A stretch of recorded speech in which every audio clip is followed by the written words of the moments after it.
quem diga que foram os raios que deram as condições para a formação da vida na Terra. Confira as explicações do especialista sobre as experiências já realizadas. Bom, na origem da formação da Terra, da formação da crosta terrestre, certamente havia um intemperismo muito grande, havia vulcanismo, havia nuvens, havia aquela chuva de 1000 anos, aquelas coisas todas, associado certamente a raios, relâmpagos e trovões. Se tentou criar em laboratório, nas últimas décadas, as condições similares àquelas condições que se supunha que existiam há 4 bilhões de anos atrás na Terra.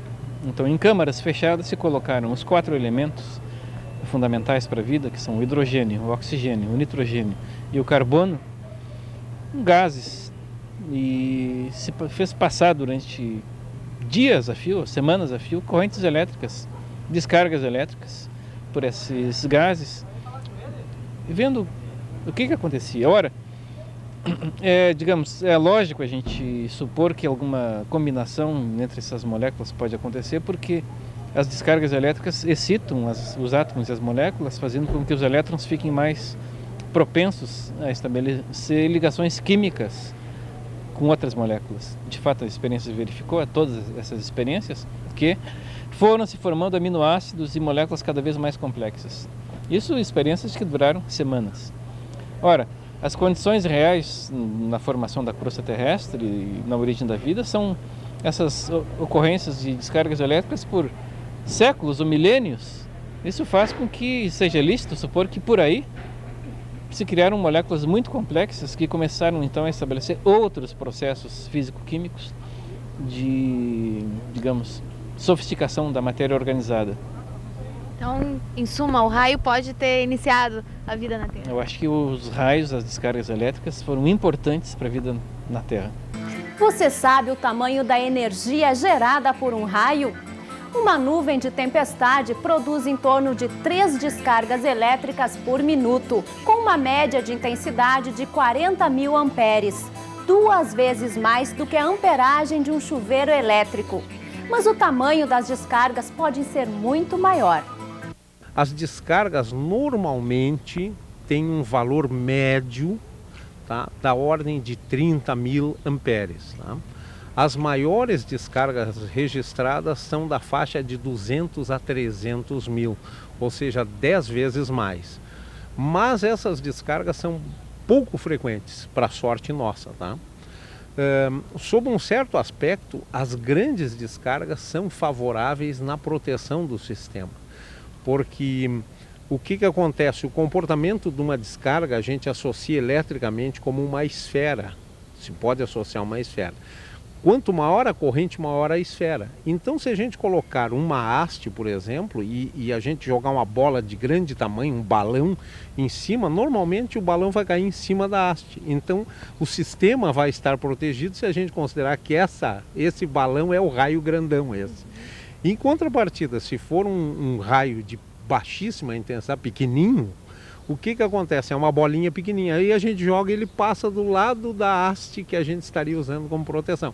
Você viu que os raios são descargas fortíssimas, equivalentes ou até maiores do que choques em redes de alta tensão. Vamos ver o que acontece com o corpo humano quando atingido por uma descarga e quais os procedimentos a serem adotados. Bem, Kátia, é muito raro uma pessoa ser atingida diretamente por um raio, mas quando isso acontece, certamente é fatal. Vamos conversar com o médico neurofisiologista João Arthur Ehlers. O que acontece quando uma pessoa é atingida diretamente por um raio? Quando isso acontece, e é muito raro que seja esse acontecimento desta forma, geralmente é fatal. O provável paciente deve ser assistido imediatamente pela pessoa que estiver mais próxima. E que assistência deve ser dada? O melhor seria observá-lo durante poucos segundos para ver as reações próprias do organismo. Se elas não se manifestam, nós devemos, como leigos, não como médicos, mas como leigos, trabalhar para tentar reavivar esse paciente. De que forma? Com as manobras de reanimação cardíaca, com manobras de de reanimação cardíaca e respiratória, com respiração boca a boca, e fazer isso durante um tempo não muito pequeno.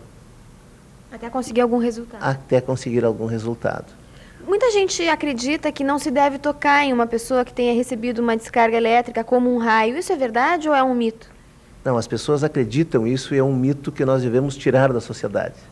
Em seguida que acontece a descarga elétrica, este ser humano imediatamente está descarregado desta carga que levou. Então nós podemos imediatamente tocar nele, a menos que ele esteja ainda sendo tocado por algum fio ou por algum instrumento que tenha a possibilidade de estar com carga elétrica. O que acontece no organismo? Existe falência dos órgãos? Existe parada respiratória? O que é mais atingido é o sistema nervoso central? O coração deixa de funcionar e o pulmão deixa de funcionar por uma desregulação do sistema nervoso central, que é quem comanda esses órgãos. Agora, no caso dessas descargas mais comuns, né, que são essas descargas que acontecem através do solo ou através de alguma estrutura física, como uma cerca ou alguma outra estrutura próxima e metálica que possa conduzir esse raio até a pessoa, o que acontece? Bem, aí nós falamos de uma situação também diferente. Nós temos que considerar, em primeiro lugar, que todos os condutores elétricos são terra, água e metal, os mais comuns que estão muito próximos a nós. Quando isso acontece, isso nos aproxima uma dificuldade menor, porque esse paciente tem grandes possibilidades de ficar bem em curto prazo. Então nós temos que dar assistência o mais rápido possível para tratar de que ele mantenha os sinais vitais da vida normais, para que a gente tenha tempo de trabalhar a nível hospitalar ou no local onde estamos. Se isso acontece, nós temos que pensar, depois que esse paciente já está bem, nos problemas que podem existir a longo prazo. Quer dizer, então, uma descarga produzida por um raio que atinge uma pessoa, seja de uma forma direta como indireta, pode provocar danos não só na hora, como mais adiante. É preciso fazer um acompanhamento numa pessoa que recebeu uma descarga desse tipo? Certamente. O importante é nós sabermos que esse paciente deve ter um acompanhamento médico pelo período mínimo de 2 anos, porque as altas descargas elétricas que trafegam pelo nosso organismo podem causar desorganizações da normalidade, desorganiza o nosso organismo e podem trazer lesões a médio e longo prazo. No prazo de 2 anos é indicado que esse paciente se mantenha em acompanhamento médico. A maior parte das vítimas fatais dos raios morre a céu aberto, em áreas descampadas. Para o agricultor, valem as mesmas regras que você já viu no último programa: procurar abrigo, fugir das árvores e se agachar. Mas um pequeno acessório pode fazer a diferença em algumas situações. Confira. A bota de borracha pode salvar a vida da pessoa, sim. Não se o raio atingir a pessoa em si. Quer dizer, se o raio ou mesmo a faísca atingir a cabeça, o ombro da pessoa, a bota não vai ser suficiente para evitar vamos dizer, a possível morte da pessoa. Mas se o raio cair próximo e a corrente vier se propagando pelo chão, a bota pode ser a diferença. E eu pessoalmente conheço casos de pessoas que morreram por estar descalça do lado de outras pessoas que estavam calçadas e não morreram. Além das centenas de mortes de pessoas no Brasil, outras vítimas dos raios são os animais. O gado, por exemplo, sofre com as descargas que são transportadas por quilômetros através das cercas. Muitos criadores de gado sofrem sérios prejuízos em função dos raios. A queda de um relâmpago próximo a uma cerca pode afetar rebanhos muito distantes. Muitas vezes o raio cai distante, 2, 3, 5, 10 quilômetros da fazenda. Cai próximo a uma cerca. E a corrente vem pela cerca, vem e acaba chegando à fazenda da pessoa e matando o gado que está próximo da fazenda. E lá na fazenda a pessoa nem viu o raio cair.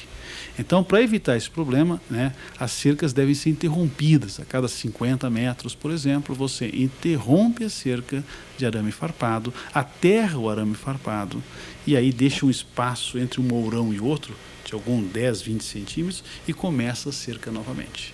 Fazendo isso, o raio não vai conseguir se propagar muito longe e com isso você minimiza o prejuízo, o risco do gado morrer. Mas essa é uma consideração, tem muitas outras considerações, mas talvez seja uma das mais importantes.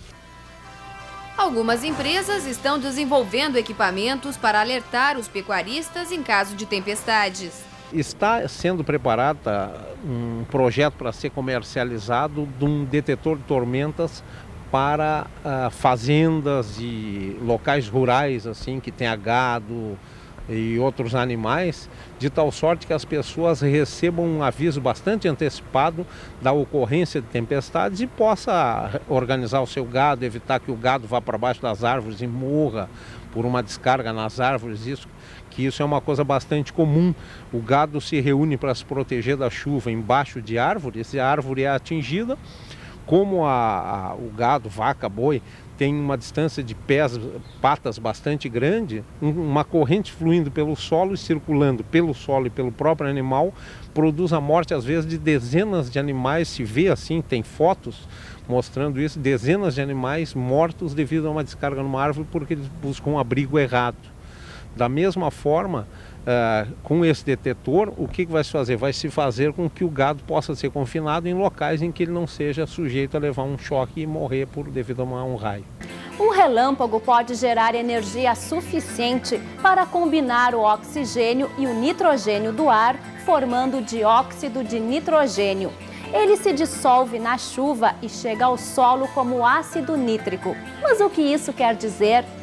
Por incrível que pareça, quer dizer que os raios beneficiam a agricultura.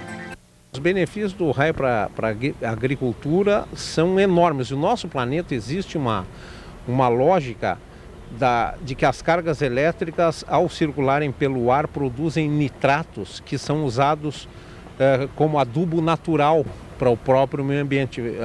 Os adubos artificiais são baseados em nitratos, né? E isso a natureza faz normalmente. Então dá para se dizer assim que essas regiões onde existe uma maior incidência podem ser regiões mais férteis, por exemplo? Olha, se poderia fazer essa correlação de que regiões com maior incidência de descargas atmosféricas apresentassem solo de melhor qualidade.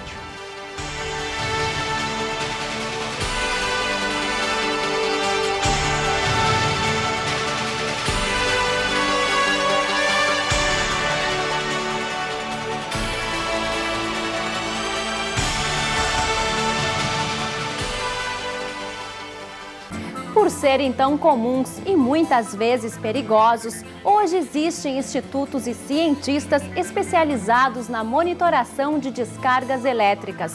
Confira de que forma é realizado o trabalho destes pesquisadores. Para a monitoração dos raios, existem duas técnicas.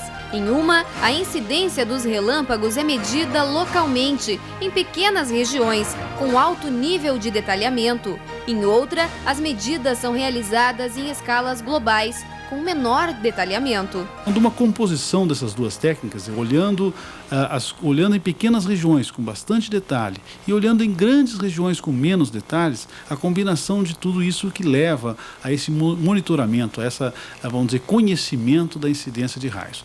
No Brasil, isso ainda é restrito a um terço do país, praticamente a região sudeste, parte do sul e parte do centro-oeste.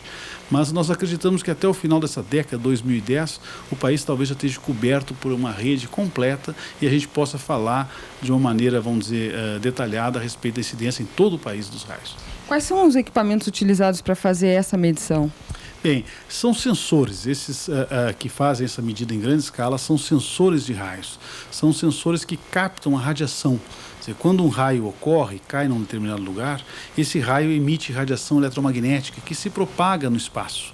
E essa radiação vai se propagando, atinge os sensores, diversos sensores. Uma análise depois da radiação, medida pelos diferentes sensores, permite que a gente descubra aonde o raio caiu, quando ele caiu e qual era a intensidade dele.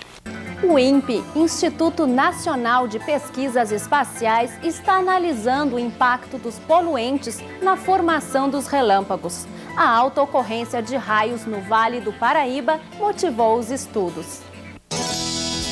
Entre os verões de 2000 e 2001, a incidência do fenômeno cresceu 400% na região do Vale do Paraíba, de 10 mil para 50 mil ocorrências. Na Grande São Paulo, a média de aumento foi de 165%, de 15 mil para 40 mil casos. Os pesquisadores acreditam que as partículas emitidas pelas indústrias da região e pelos carros que circulam diariamente pela Via Dutra, local onde foi encontrada a maior concentração de raios, estejam contribuindo para o aumento do volume de relâmpagos no Vale do Paraíba. As estradas, principalmente aquelas estradas com grande quantidade de tráfego, então com elas tem associado uma grande poluição também. E aí sim, aí nós temos, vamos dizer, fortes evidências acumuladas nos últimos anos que a poluição pode aumentar a incidência de raios no local. Segundo os especialistas, alguns poluentes ajudam na formação de núcleos de condensação nas nuvens. Estes polos facilitam a transformação de vapor em água, o que aumenta a incidência das tempestades. Como o aumento da incidência ocorre ao longo da Via Dutra, os especialistas vão avaliar o impacto do monóxido de carbono no fenômeno. A intenção é saber quais poluentes interferem mais, em que condições e como evitar que a incidência continue crescendo e resultando em acidentes fatais.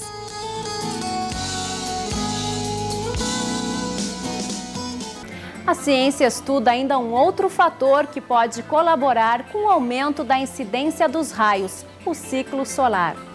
A cada 11 anos, a atividade do Sol atinge seu máximo. E como estamos no sistema solar, nosso planeta é diretamente afetado por qualquer fenômeno envolvendo o rei dos astros. A Terra toda é afetada pelo ciclo solar. O que é um ciclo solar? Ele é caracterizado por uma emissão de partículas elétricas do Sol no seu sistema como um todo. E a Terra, como fica nessa trajetória dessas partículas, ela é mais influenciada.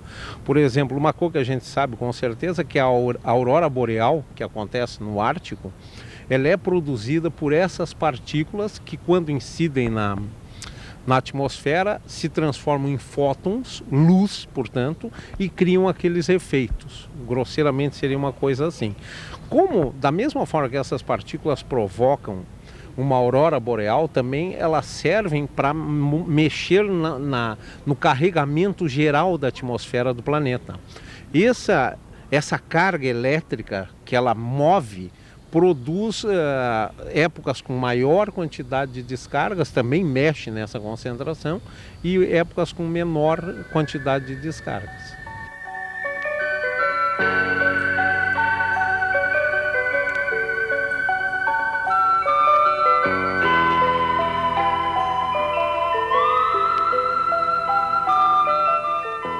Apesar da violência das descargas, os raios são apreciados por muitas pessoas. Esse é o caso do fotógrafo Nauro Júnior, de Pelotas, no Rio Grande do Sul. Conheça a história deste apaixonado por raios. Essa paixão por raio vem da infância. Eu lembro quando eu era criança que a gente era uma família de 8 irmãos. Quando dava temporal, a mãe mandava a gente ir para dentro, e ao contrário dos meus irmãos que se escondiam, que tinham medo de temporal, de raio, eu ia para a janela, abria procurava uma janela com vidro e ficava olhando encantado com aquelas luzes. Anos mais tarde eu resolvi virar fotógrafo. A noite de 29 de dezembro de 97, eu estava jantando com a família no restaurante e como o tempo estava se armando para chuva, o pessoal já começou a brincar comigo que aquela noite eu não ia dormir, porque ia dar temporal e eu ia para a rua de novo. Já estavam acostumados com a ideia de que quando todo mundo se escondia dos temporal, eu ia procurar os temporais. E naquela noite deu um blackout na cidade, faltou luz na cidade de Pelotas toda. E eu pensei que seria a minha chance de fazer uma bela foto de raio. Além dos 3 anos que eu vinha buscando raio, mais de 1000 negativos de raio, mais de 1000 negativos de temporal, de tempestade, foi mais uma noite de angústia, porque eu tinha feito naquela noite 72 negativos e eu não tinha certeza se eu tinha feito a foto que eu queria ou não. O grande raio caiu ali e eu não sabia se eu tinha fotografado ou não. De 36 tinha só um negativo, uma imagem. Quando eu olhei, estava aquele negativo que eu buscava. Ela foi escolhida pelo Prêmio Cinep no ano de 98 entre as 50 melhores imagens do país, fotojornalismo. Ela tem algumas menções honrosas, alguns prêmios, mas o meu prêmio maior foi ter feito ela.